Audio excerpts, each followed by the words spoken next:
मंगलमय मंगलकरण वीतराग विज्ञान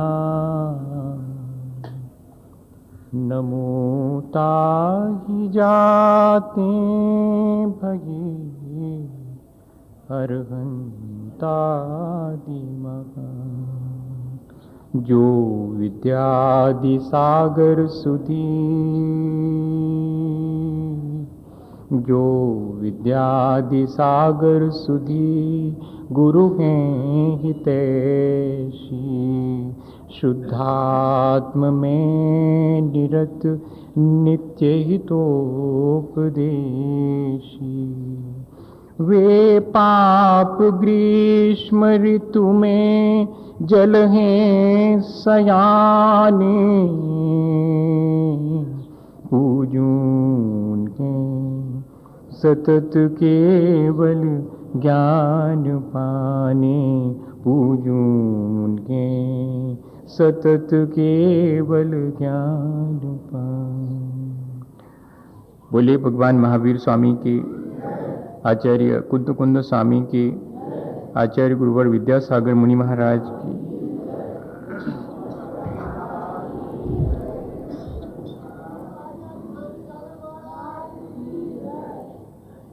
हम सभी लोग पिछले कई दिनों से अपने जीवन को अच्छा बनाने की प्रक्रिया पर तरह तरह से विचार कर रहे हैं।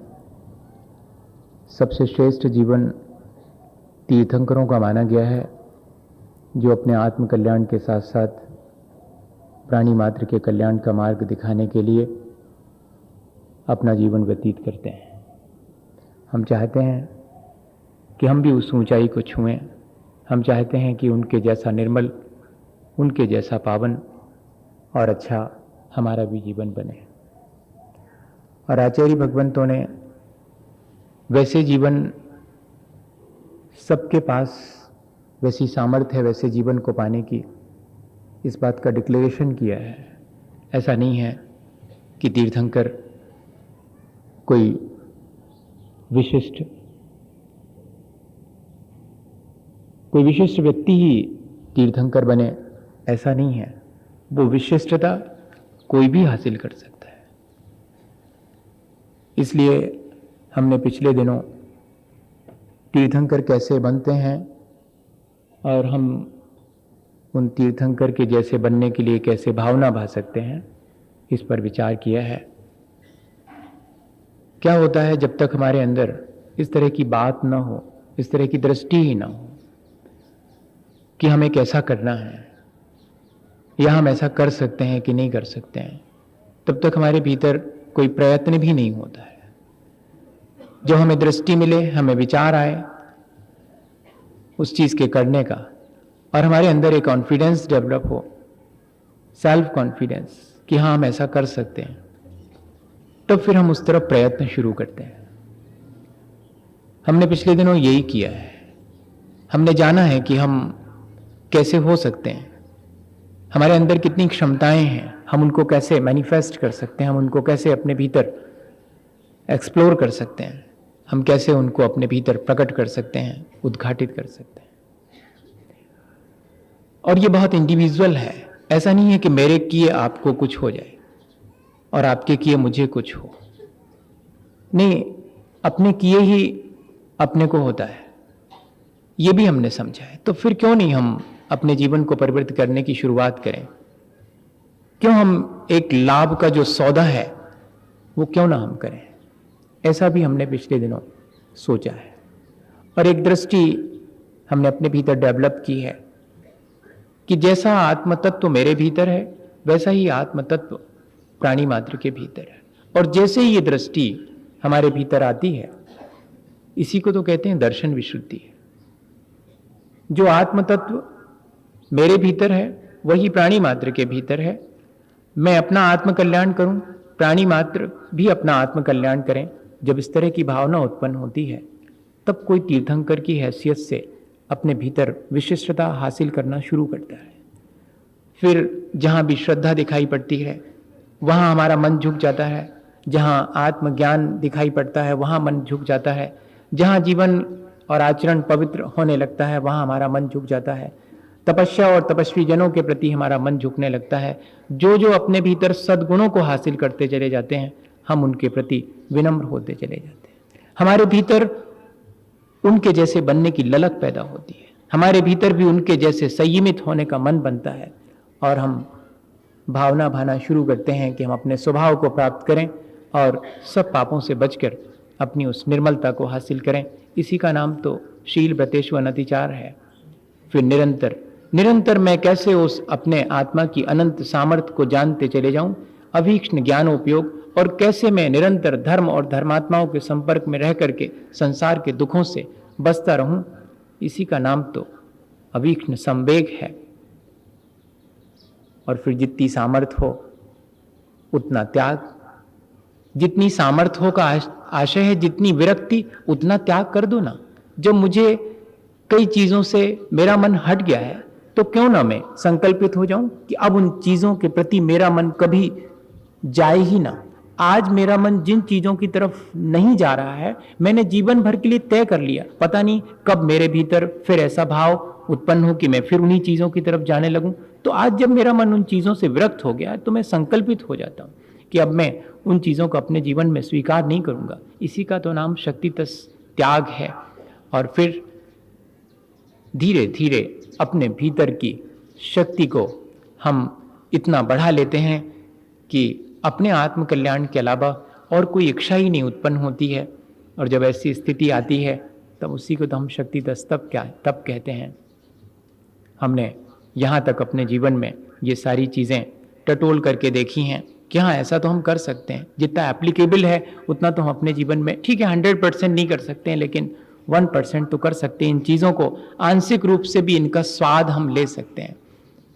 और फिर हमने कल जब बैठे थे मुझे ऐसा लग रहा है कि शायद कल कुछ लोग हमारे साथ नहीं बैठे थे, आज बैठे हैं। जो आज बैठे हैं मैं उनसे कहना चाह रहा हूँ कि मैं ये मान के चल रहा हूँ कि वो पहले से भी बैठे हुए हैं। ऐसा मान करके मैंने और सारी चीज़ फिर से डिस्कशन की है। शायद आप नहीं भी शामिल होंगे तो आपको आज लगेगा कि नहीं हम इतने दिन से सुनते ही तो आ रहे थे, अगर यही बातें कही हैं तो ठीक है। हमने पूरी चीज़ें आज क्लियर कर ली। जब हम कल बैठे थे तो हमने एक बात और कही थी, एक बात और विचार की थी कि जो अपने आत्मा की साधना में लगे हैं, जिनके माध्यम से और लोग भी अपने आत्म कल्याण के लिए प्रेरणा लेते हैं, और या कि जो सज्जन हैं, सद्गुणों से युक्त हैं, ये तीन ही प्रकार के साधु हैं। साधु की तीन परिभाषाएं बनाई थी। जो अपने आत्म कल्याण में लगे हुए हैं वे साधु हैं, जिनके निमित्त से और लोगों को आत्म कल्याण का रास्ता मिलता है। परहित संपादन ऐक कार्यम आचार्य वर्यम, ऐसे साधु जन जिनका परहित करना ही एकमात्र कार्य है, वे भी साधु हैं। और तीसरे जिनके भीतर सद्गुण हैं, जो सज्जन हैं, उन्हें भी आचार्य भगवंतों ने साधु ही कहा है। तीन तरह से साधु को डिफाइन किया। इन तीनों के ऊपर अगर कोई उपसर्ग या विपत्ति आ जाए तो उससे इनकी रक्षा करना संभव है। जहां जहां सद्गुण है वहां विपत्तियां हमेशा आती हैं। अच्छा बताइएगा, कभी किसी चारित्रहीन पर किसी ने चारित्रहीनता का दोष लगाया? वेश्या पर किसी ने चारित्रहीनता का दोष लगाया? चारित्रवान पर ही चारित्रहीनता का दोष लगाया जाता। तो ऐसी स्थिति में अगर कोई उपसर्ग या कि विघ्न ऐसे साधु और सज्जन पुरुषों के जीवन में आ जाए तो हमारा क्या फर्ज है, हमारा क्या दायित्व है, हमारे भीतर कैसी भावना होनी चाहिए? हमारे भीतर उन्हें उस उपसर्ग और विपत्ति से सेफ करने की और उनके तपस्या में सहयोगी बनने की भावना होनी चाहिए। इससे हमारा जीवन ऊंचा उठता है। कोई तो दूसरे के गुणों से ईर्ष्या करके उसे नीचा गिराना चाहता है, हम किसी गिरते हुए को संभालना चाहते हैं। इतना ही डिफरेंस है। हमारे अपने जीवन में हम देखते हैं कि अधिकांश मौकों पर हम दूसरे को संभालते नहीं हैं, बल्कि हम संभले रहें, इसके लिए दूसरे को गिराना और गिरना भी पड़े तो भी हम स्वीकार कर लेते हैं। उसको चेंज कर रहे हैं, उस भावना को चेंज कर रहे हैं कि नहीं, अब हम थोड़ी सी अपनी भावना बदलें कि अगर कोई सज्जन है, अगर कोई साधु जन है और उनके ऊपर कोई उपसर्ग और विपत्ति आती है तो हम उससे उनको सेव करें और उनकी तपस्या में सहयोगी बने। लेकिन आज एक दूसरे ढंग से उसी बात को कह रहे हैं कि उपसर्ग और विपत्ति तो नहीं आई है, लेकिन कोई शारीरिक बाधा आ जाए, रोग आदि से वे सज्जन ग्रसित हो जाएं, तब हमें उनकी सेवा करनी चाहिए। इसका नाम है साधु वैयावृत्त करण। साधु समाधिर और वैयावृत्त करण। साधु वैयावृत्त करण, वैयावृत्त शब्द सेवा के अर्थ में है, लेकिन साधु जनों की सेवा करना, जो सुख के मार्ग को खोजने निकले हैं उनकी सेवा करना, जो संसार के भौतिक सुखों को खोजने निकले हैं उनकी सेवा दुनिया करती है। जो संसार के भौतिक सुखों से पार होकर के उस आत्म सुख की खोज में निकले हैं, उनके शरीर में अगर कोई व्याधि या उनके मन में कोई कलुषता उत्पन्न हो जाए, दोनों चीजें हैं, शरीर में और या कि मन में, दोनों तरह का स्वास्थ्य गड़बड़ा सकता है, शरीर का भी और मन का भी। ध्यान ज्यादा जाता है शरीर की अस्वस्थता पर, मन की अस्वस्थता पर उतना ध्यान नहीं जाता है। लेकिन आचार्य भगवंत कह रहे हैं कि यदि कोई साधु जन शारीरिक रूप से या मानसिक रूप से अस्वस्थ होने लगे, तब उनके उस अस्वस्थता को, उनकी उस डिसईज को, हाँ, डिजीज शब्द कैसे बना, जो एक सहजता है वो अगर लुप्त होने लगे तो उसी को तो डिजीज कहते हैं। और क्या है डिसईज? जो सहजता थी, जो हमारे अपने जीवन जीने का एक सरल और बहुत आसान सा ढंग से हम जी रहे थे, उसमें कहीं कोई ऑब्स्टिकल आना शुरू हो गए, वो गड़बड़ा गया उसका बैलेंस, तो इसी को तो बोलेंगे डिसीज। उस स्थिति में कोई शरीर और मन दोनों से अस्वस्थ होने लगे और लग रहा है कि वो सच्चे सुख की खोज में निकला है, तो जरूर आगे बढ़कर के उसकी मदद करना। वैसे तो सेवा सभी लोग करते हैं और सभी धर्मों में सेवा का बहुत प्रचार भी है। विनोबा ने तो बिल्कुल अलग ढंग से सेवा का अपना एक विचार दिया और वो जैनाचार्यों से एकदम मिलता जुलता है, एकदम 100% कहें तो भी कहीं कोई दिक्कत नहीं है। वो कहते हैं ग्राम दान देना, गोदान देना, भूदान देना, ये सब देना, दूसरे को जिसको आवश्यक है, नीडी पर्सन है, उसको देना, ये सब तो ठीक है, लेकिन किस शर्त पर देना? अगर वो नैतिक आचरण का पालन करे तो देना। किसी व्यक्ति को नैतिक रूप से समृद्ध बनाना वास्तव में सेवा ये है। किसी को कपड़े लत्ते, किसी को औषधि और आहार दे करके उसकी सेवा करना, ये सेवा संसार में प्रचलित है, सब कर रहे हैं। कौन है जो नहीं कर रहा? बड़े बड़े नाम हैं उनके, पेपरों में आते हैं, इन्होंने इनको औषधि दान दिया, इन्होंने इनको आहार दान दिया, बड़ी सेवा करी, सदावर्त खोले हैं भैया, जिसको जाना है खाओ, जिसको हॉस्पिटल में मदद चाहिए वहां ले लो, औषधि दी जा रही, सब हो रहा।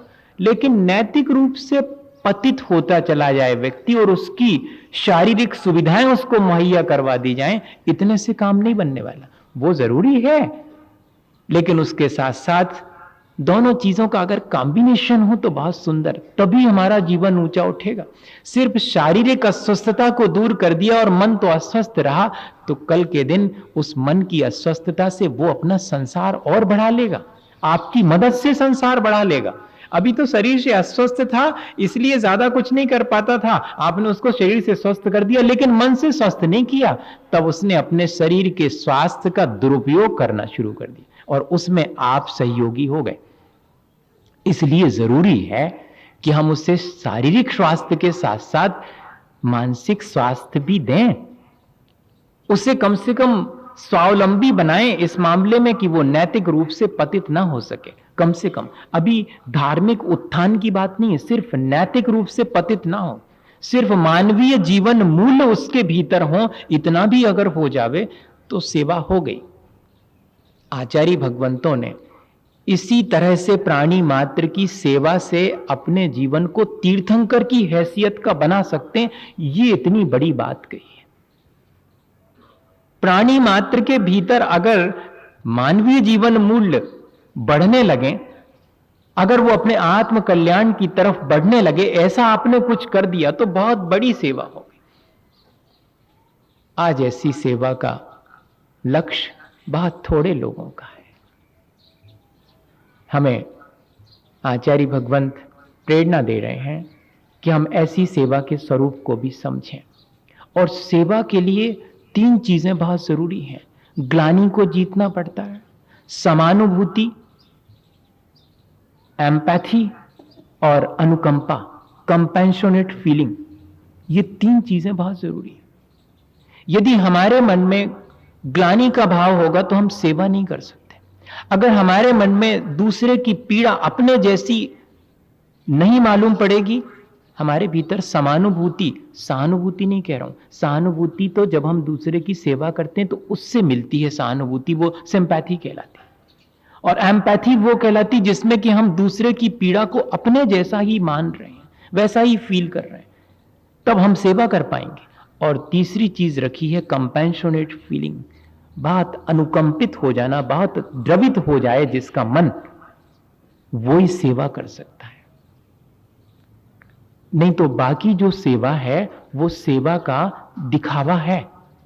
अगर इन 3 भावों के अलावा सेवा की गई है, एक चीज और जोड़ लें उसमें, स्वपर अनुग्रहार्थम। और वास्तव में इन तीनों चीजों के साथ इस चीज को इन तीनों में मर्ज भी किया जा सकता है। ऐसी सेवा जो ग्लानि जीत करके की गई हो, ऐसी सेवा जिसमें पूरी समानुभूति हो और जिसमें दया हो, करुणा हो, वो सेवा तो पर का और स्व का कल्याण किए बिना रहेगी नहीं। और अगर देखा जाए तो हमारे भीतर जब दूसरे के दुख से दुख उत्पन्न होने लगता है, तब हम दूसरे का दुख दूर नहीं करते, उसका दुख दूर करने के बजाय हम अपना दुख दूर करते हैं। हमारे आचार्य महाराज ने, जब मैं हमारे कहूं तो थोड़ा सा मैं पार्शियल हो जाता हूं, वैसे तो हमारे सब आचार्य महाराज हमारे हैं, लेकिन जब मैं विशेष रूप से कहता हूं हमारे आचार्य महाराज, तो फिर मैं, आप मान के चलिएगा वहां पर अपने मन से कि हमारे आचार्य श्री विद्यासागर जी महाराज। मैं बार बार नाम, वैसे बहुत श्रेष्ठ है नाम लेना, पर मुझे लगता है कि इसमें ज्यादा आत्मीयता है कि हमारे अपने कहने में ज्यादा आत्मीयता है। तो आप ये मानिए, उन्होंने लिखा कि असल में हम दूसरे की वेदना दूर नहीं करते सेवा से, हम ही अपनी वेदना दूर करते हैं। और देखो, अच्छा, किसी अपने व्यक्ति को दुख हो और उसका दुख दूर हो जाए तो हम कैसा महसूस करते हैं? अच्छा महसूस करते कि नहीं? अपना दुख दूर किया हमने कि नहीं? अगर देखा जाए तो उसका उसके दुख में हम दुखी हो रहे थे, उसका दुख दूर हो गया तो हमने अपने ही दुख तो दूर किया, उसका दुख कहां दूर किया। इसके लिए एक उदाहरण है, मैं उनका नाम भूल जाता हूं, नाम और गांव और देश ये मेरे से बहुत कम याद रहते हैं, पता नहीं क्यों, इसीलिए शायद प्रथमानि योग में मेरा बहुत कम प्रवेश हो पाया। मुझे नाम याद नहीं रहते और वो गांव कहाँ के थे और वो घटना तो याद रहती पूरी। तो वो कोई जज थे और वो जा रहे थे कोर्ट, और उतने बीच में उन्होंने देखा कि एक नाले में, कार में बैठे थे वो, नाले में एक छोटा सा कुत्ते का बच्चा और फंस गया है, और वो वहां से चिल्ला रहा है और वो निकल ही नहीं पा रहा है, कीचड़ में फंसा हुआ है। सारे लोग आ रहे हैं जा रहे हैं पर किसी को फुर्सत नहीं है। उनको फुर्सत तब मिलती है जब ऐसा कुछ हो, ऐसा ये वाला सामने रखा, तब तो मिल जाती। कई लोगों को फुर्सत मिल जाती सेवा करने की, अगर वो फोटोग्राफर हो और वीडियो वाला हो तो बहुत अच्छे से सेवा करने का मौका मिलता उनको, वैसे नहीं मिलता। वैसे कौन पूछ रहा, नहीं तो अब आ रहे हैं जा रहे हैं पर किसी का ध्यान नहीं। और वो जज साहब का ध्यान जैसे ही गया तो भीतर वेदना होने लगी, समानुभूति और करुणा आ गई। समानुभूति होते ही साथ अनुकंपा, द्रवित होगा मन, और द्रवित हुआ। रोकी गाड़ी, उतर करके, अब जबकि कोर्ट में जाने की ड्रेस सबको मालूम है, एकदम साफ सुथरी सफेद, भले ही काला कोट हो उसके ऊपर, वो अलग बात है, पर सफेद रहती है, गंदे होने का बहुत भय रहता। फिर भी उन्होंने उस कुत्ते के बच्चे को अपने हाथ से उठा करके बाहर निकाल दिया। और कुत्ते की आदत होती है कि वो जब कीचड़ में से बाहर निकलेगा तो शरीर को पूरा हिलाएगा।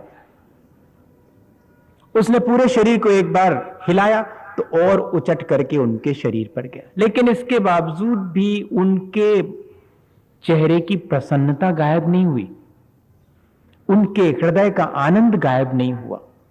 यही सेवा का महत्व है। ग्लानि जीत ली। वैसे तो नर्सेज वगैरह भी ग्लानि जीत लेती हैं, लेकिन वहां उद्देश्य ग्लानि जीतने का नहीं है, वहां तो पैसा कमाने का उद्देश्य। देखिए बात जब अपन एनालिसिस कर रहे हैं, बुरा नहीं मानना चाहिए, मतलब है ऐसा तो है, आप क्या कर सकते हैं। वहां पैसे का उद्देश्य है, वहां ग्लानि जीतने का नहीं है। सो तो सीपर वगैरह तो और ग्लानि जीत लेते हैं, लेकिन वहां उनके अंदर ग्लानि जीतने जैसा, ग्लानि तब जीती जाएगी जब हमने सेवा करके अपने शरीर को गंदा भी कर लिया पर भी मन गंदा नहीं हुआ, पर मन अत्यंत प्रसन्न है, कोई स्वार्थ नहीं है। जितना निस्वार्थ होगा उतना मन प्रसन्न होगा, उतना मन आनंदित होगा। और वे आनंदित हैं, और लोग देख रहे हैं कि सारे कपड़े खराब हो रहे हैं, लोग हंस रहे हैं, और वे अपनी गाड़ी में ज्यों के त्यों बैठे, वापस भी नहीं गए कि कपड़े बदल के आएंगे, सीधे चले गए कोर्ट, क्योंकि टाइम हो गया। अपन भी बस 5 मिनट में पूरा करेंगे, क्योंकि आप कितने ही बजे शुरू करें, अपन को खत्म उतने ही बजे करना, ये ध्यान रखना। ये हमारी जिम्मेदारी नहीं, आपकी। चाहे जितने बजे शुरू करो, आप 9:25 पे शुरू करोगे तो 9:30 पे पूरा कर दूंगा। हाँ, ये अपने को ध्यान रखना। समय अपने साथ बिल्कुल रहम नहीं करता। अपन इस चीज का ध्यान रख के करेंगे, आगे जब भी करेंगे। आज पहला दिन था, मैं पहले ही मान के चल रहा हूँ, पहला मानू यहाँ के लिए। वैसे तो अपन बहुत दिन से बैठ रहे हैं रोज, लेकिन कभी कभी गड़बड़ा जाती है। असल में वो कहना कि पुरानी वाली आदत है, अब वो एकदम थोड़ी जाएगी। वो पुराना है कि आराम से चलने दो, कोई फर्क नहीं पड़ता। नहीं, क्या हुआ कि उनका समय हो गया तो जल्दी से भागे वो, और वहां जाकर के सब के बीच में, उनने तो ध्यान ही नहीं दिया कि कपड़े खराब हो गए, भूल ही गया वो। दूसरे की सेवा करके इस तरह कोई भूल सकता है? कई दिन तक याद रहता। एक व्यक्ति ने तो एक व्यक्ति को नदी में डूबते से बचा लिया था, तो मालूम वो जितने बार उसको मिलता था तब कहता था, तुम्हें याद है हमने तुम्हें बचाया था। तो एक दिन मालूम वो परेशान हो गया, वो जिसको बचाया था। वो ऑफिस में पहुंचा और उसने कहा, सुनो एक बहुत जरूरी काम है। जिसने बचाया था उससे कहा कि सुनो एक बहुत जरूरी काम है। उसने कहा क्या? बोले बताऊंगा, पहले जल्दी चलो नदी किनारे। नदी किनारे ले गया वो उसको और कहा तुम यहां खड़े रहो। खड़ा कर दिया उसको, और वो खुद उतना ही पानी में फिर से खड़ा हो गया। कहले सुनो अब मत बचाना, तुम जाओ वापस लौट जाओ, मैं चुपचाप बच के आ जाऊंगा। नहीं तो 15 दिन हो गए तुमने बचाए क्या? दिन भर यही कहते रहते, मैं तुम्हें बचाया था, मैं अब बिल्कुल मत बचाना, मैं डूब जाऊं तो मर जाऊं, कोई दिक्कत नहीं, लेकिन उससे तो अच्छा ही। तो ऐसे अपन लोग नहीं भूल पाते, सेवा कहां भूल पाते हैं कि हमने सेवा करी और वो भूल गए। कपड़े गंदे हो गए थे वो भी भूल गए, उसको बचाया था वो भी भूल गए। लोगों ने जब पूछा कि ये कपड़े किसमें गंदे हो गए तो कि ऐसा ऐसा हुआ, तो लोगों ने कहा कि अरे आपने तो इस तरह से अपने आप को ही खराब कर लिया, अपने कपड़े गंदे कर लिए। तो बोलते नहीं, मैंने अपनी वेदना मिटाई। अरे आपने अपनी वेदना कैसे मिटाई? बोले मुझे उस कुत्ते की तकलीफ देख करके जो तकलीफ हुई उसे मिटाने का मेरे पास और कोई उपाय ही नहीं था। एक ही उपाय था कि उस कुत्ते को बचा लूं तो मेरी तकलीफ मिट जाएगी। मैंने अपनी तकलीफ मिटाई, मैंने कुत्ते को बचाया क्या? मैं क्या बचाऊंगा? मैंने अपने हृदय के संतोष और आत्मा की शांति के लिए किया है। भैया आचार्य भगवंतों ने भी ऐसा ही कहा है कि जब हम प्राणी मात्र के प्रति और विशेष रूप से जो सच्चे सुख की खोज में निकले हैं, आत्म सुख की खोज में निकले हैं, उनके शारीरिक और मानसिक दोनों तरह के स्वास्थ्य को बनाए रखने में उनकी मदद करते हैं, उनकी बाहर से शरीर की सेवा करते हैं, या कि उनके मन को जिस बात में प्रसन्नता हो, राग द्वेष जैसे कम हो, वैसा माहौल क्रिएट करते हैं। ये सेवा सबसे बड़ी सेवा है। आचार्यों ने लिखा कि मोक्ष मार्गी के अनुकूल वातावरण निर्मित कर देना ही उनकी सच्ची सेवा है। उनके धर्म ध्यान में सहयोगी बनना। कैसे बनोगे धर्म ध्यान में सहयोगी? हम जो भी तपस्या करेंगे तो आप थोड़ी करेंगे, नहीं, पर आप अच्छे से कर सको, हम इतनी भावना भाते हैं, इतने में भी अपना कल्याण। कोई व्यक्ति धर्म ध्यान अच्छे से करे, इसके लिए हमने सिर्फ वातावरण बना दिया, हमने खुद नहीं करा कुछ भी, हमको फुर्सत ही नहीं, हम तो सिर्फ वातावरण बना के चले गए, तब भी पूरा लाभ मिल गया। बताइए आप। इस तरह प्राणी मात्र के प्रति अगर हमारे अंदर सेवा का भाव है और स्वयं के उत्थान के लिए मुख्य उद्देश्य यही है, तो जरूर से यह सेवा की भावना भी हमें तीर्थंकर जितनी ऊंचाई दे सकती है। लेकिन सेवा का कॉन्सेप्ट हमारे भीतर एकदम क्लियर होना चाहिए कि हम अपने जीवन के उत्थान के लिए और प्राणी मात्र को नैतिक रूप से या मानवीय जीवन मूल्यों के उत्कर्ष के लिए उसकी मदद कर रहे हैं। ऐसी मदद, ऐसा सहयोग, ऐसी सेवा शुश्रूषा हमारे जीवन को भी ऊंचा उठाती है। इसी भावना के साथ कि हम सबका जीवन इतना अच्छा बने कि दूसरे लोग भी उससे प्रेरणा ले सकें। बोले आचार्य गुरुवर विद्यासागर मुनि महाराज की।